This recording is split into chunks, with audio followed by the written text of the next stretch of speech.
We tend to imagine the Soviet Union as this grey place, which is grim and joyless with endless bread lines and these concrete blocks and people whispering in the fear of KGB. Don't get me wrong, I mean, that is all true, but that is only one part of the picture. Daily life in the USSR was far more normal, even vibrant than most Westerners realize. By 1964, the average Soviet citizen went to the movies 18 times a year. That's more than most Americans at that time. The Soviet diet, according to the Americans, was more nutritious, according to the CIA. And at the same time, an average Soviet citizen was spending 2 hours a day in queues to get food and groceries. This was a world where fear and fun and frustration and ideology all lived side by side. So today, I want to step inside the everyday Soviet experience through the eyes of the everyday normal person. Starting with number 1, Pepsi. What was the first Western brand to ever enter the USSR? It wasn't McDonald's and it wasn't Pizza Hut. It was Pepsi. 10 years before Coca-Cola, it cemented its presence in the USSR. And the way how it entered the USSR, that is a story for the history books. So, by the late 1960s, Pepsi saw a very vast, untapped market behind the Iron Curtain.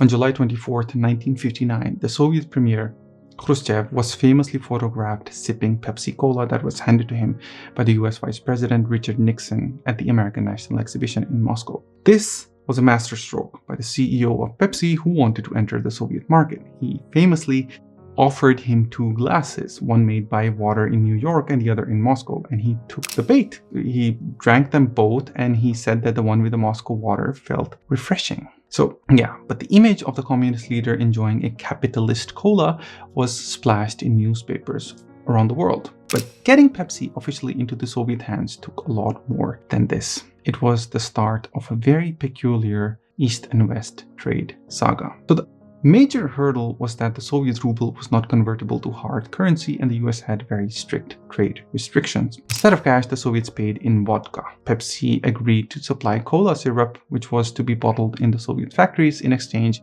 for very exclusive rights to sell this Stolichnaya vodka in the United States. This was a pretty much win-win for both of them. The deal had an added benefit for Pepsi because it locked out the rival Coca-Cola from the Soviet market until 1985. Pepsi was a huge success. I mean, the Soviet consumers quickly took to the sweet new drink. By 1980, Pepsi booths and kiosks were common in Moscow. There were 73 kiosks in capital, each selling around 4,000 bottles a day. Even the Western pop culture sort of trickled in. There were TV commercials featuring Michael Jackson that were broadcasted in the Soviet homes, and this sort of ushered in what the marketers dubbed as the Pepsi generation of Soviet youth. By the end of the 1980s, Soviets were drinking 1 billion servings of Pepsi annually, which is a remarkable figure considering how isolated USSR was. But I think the strangest chapter of the Pepsi saga came in 1989. As the Soviet leader Gorbachev reformed opened the door to Western businesses, Pepsi negotiated an expansion of its deal. But there was a problem. Since vodka sales were not enough to balance the sales of Pepsi in the USSR, the Soviets offered warships as payments. In a very surreal arrangement, 17 decommissioned Soviet Navy submarines and 3 warships were traded to Pepsi partner for scrap value. The Pepsi chairman told a US security advisor that we are disarming the Soviet Union faster than you are.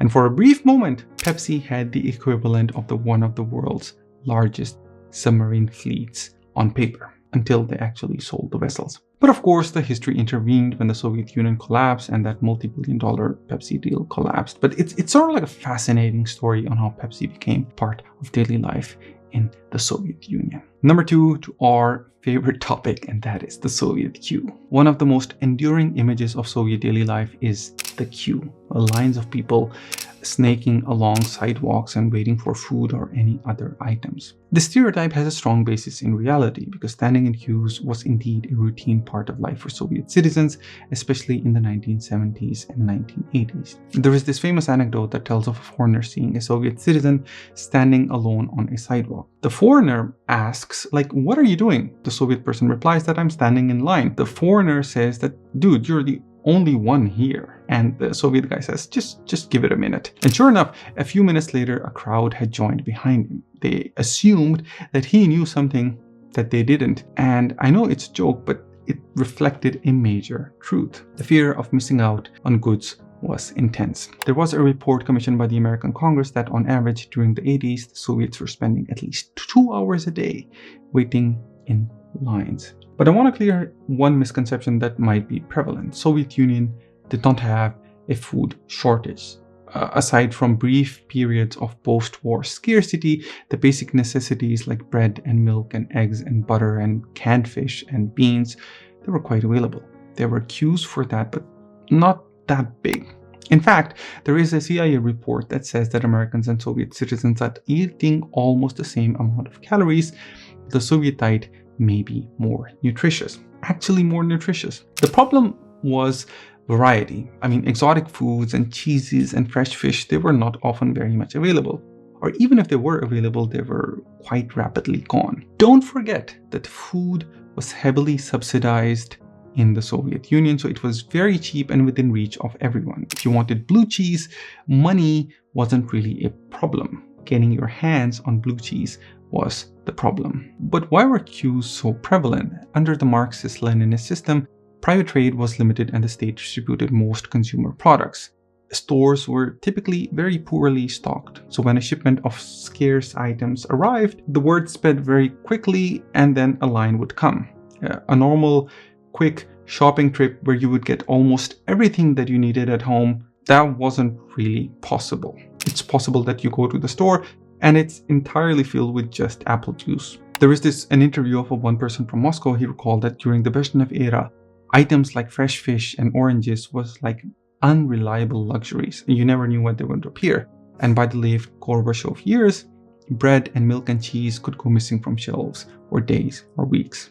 Now, this was true in major cities like Moscow, which actually had the best supply lines. In smaller cities, shortages were even worse. Now, imagine living with this kind of unpredictability. Soviet people developed strategies to cope. One of the very common sight was this avoska, which is a string mesh shopping bag that many people carried all the time, just in case they happened to have happened upon some goods by luck. There was also a social aspect to these queues. Because this time was so unavoidable, people used it to socialize. Standing in lines became a kind of an impromptu community event. Neighbors would get caught up on gossip, the strangers would swap cooking tips or, the latest shortage. It sort of became like a sense of camaraderie from shared inconvenience. In some cases, stores would give slightly larger portions to customers with kids, so parents would strategically borrow each other's children to re-enter the line for a second round of goods. I mean, in summary, queuing in the USSR was more than just an occasional thing. It was a defining feature of daily life, practically a culture of its own. Okay, so this naturally follows into our next point, and that is the Soviet kitchen. And why was it so controversial? If there was one place inside your home in the Soviet Union that felt the most changes from the political ideology, it was the kitchen. From almost being abolished to becoming a place of freedom of speech, it has one fascinating history. So right after the 1917 revolution, the Bolshevik had this one radical idea to eliminate the private kitchen. Why? Because the state provided communal dining halls for everyone. Nobody, especially no woman, would be cooking and washing dishes for her family. Instead, people would eat in large cafeterias, stolovayas run by efficient workers, and food could be rationed fairly and nutrition would be standardized. See again this idea of collective superseding the individual. In 1923, the Soviet government even published a pamphlet that was titled "Down with the Private Kitchen." And in 1920s, some new Soviet housing projects were built without kitchens at all. But that didn't get caught on. What did catch caught on was these communal apartments. So after the revolution, especially in big cities like Moscow and Leningrad, they took big pre-revolution apartments and stuffed multiple families into them. Now, each family got one room as their living space, and they all shared the same kitchen and bathroom. So you didn't really have your own kitchen, you had this one shared one. This was partly due to housing shortages and partly ideological, because communal living was considered more socialist. Okay, in the 1950s, after Stalin, Khrushchev comes to power and decides to tackle these horrible housing conditions. He orders construction of simple apartment blocks, those famous Khrushchevkas, which each family got its own small apartment, and yes, they had private kitchens, even though they were very small. But this was a game changer. By the 1960s and 70s, millions of Soviet families finally had their own kitchen, and the kitchen became the most important room in the Soviet home. It was where you could shut the door and be relatively sure the KGB wasn't listening. Yeah, hopefully. So what did the people do in their kitchens? I mean, they talked like freely. They sang forbidden songs. They read banned books to each other. Even the phenomenon got a name, which was called kitchen table talk, or the kitchen dissidents. One final point about the Soviet kitchen. Soviet kitchen versus the Western kitchen became a Cold War symbol too. In the kitchen debate, I mentioned Nixon was literally standing in a modern American kitchen, showing Khrushchev these modern appliances like the shiny new fridge or electric stove, saying like how great American housewives have it. Khrushchev retorted that the Soviet women didn't need all those gadgets and that the state would provide cafeterias so women could focus on much more important things deemed by the state. I mean, to wrap it all up and to summarize it, if you ever visit a Russian friend's home today and then they say, come to the kitchen, let's sit and chat, know that there is deep tradition behind that. The kitchen is where the real talk happens. Okay, let's move on to some more fun stuff. Movies. So the USSR wasn't an entirely a joyless society. People had fun, people traveled, people played chess, people read, like they read a lot. But what I want to talk about is the cinema. If you ask anyone who grew up in the Soviet Union about happy memories, going to the movies will likely be among them. In fact, the USSR had an enormous film industry output and the largest movie-going population in the world by the 1960s. In 1964, the average Soviet citizen went to the movies 18 times that year. In the same year, the average American went 12 times. So yeah, Soviet loved movies. I mean, they were also state-sanctioned and majority of them were propaganda as well. But it was very affordable. I mean, the ticket cost only a few kopecks. It was a very top pastime for dates or family outings or just an escape from the daily grind. Like, what did they watch? Lots of Soviet-made films. They had war dramas, they had like historical epics, they had like animation for kids, which includes one of my favorites, the Cheburashka. And of course, there were some hilarious comedies. There was this one called The Diamond Arm, which is sort of became part of the popular culture in Soviet Union, can be compared to Monty Python for the British people. There is another example that is called, became a ritual for a New Year's Eve, which is called The Irony of Fate. It is a romantic comedy about a drunk guy who accidentally ends up in the wrong city's identical apartment. It's kind of like a slight jab towards how everything was so similar. And the plot is actually quite sweet and nice. It's a romantic comedy. But yeah, those were the Soviet movies. Okay, did any American or other foreign movies make it past the censors? Some yes, some did. There were Western classics like Chaplin's films that were screened. Disney cartoons sometimes appeared. The Soviet Union even made a deal in the 1970s to show a few select Hollywood films each year in exchange for allowing some Soviet films in the West. So a Soviet kid in 1978 might actually see Star Wars in theater. The Star Wars was actually shown in the USSR. But the most fascinating thing for me was that USSR had a particular love for Indian Bollywood films. Those were like massively popular because they were like musical, emotional, and seen as coming from a fellow non-aligned relation. There was this one movie called Avara, which is a vagabond in Hindi, became so popular that it sold 100 million tickets in the USSR. The lead hero, Raj Kapoor, became a household name. There is the story that when he first visited Moscow and called a taxi, Everybody recognized him. So much so that people lifted his taxi up and carried it. This anecdote was shared by his son. I don't know if it's true, but I mean, it's the Soviet Union, so anything is possible. Number 5, and that brings me to the final point, and that is video games. Perhaps the last thing that you would associate it with the USSR. Starting in the mid-1970s, the Soviet government authorized the development of coin-operated arcade games. They claimed that some games improved hand-eye coordination for future generations. By the 1980s, you could find arcade hall with dozens of these large machines. They cost 15 kopecks, like 15 cents, and many of them were called 15 kopek machines. So what games did they play? Huge range.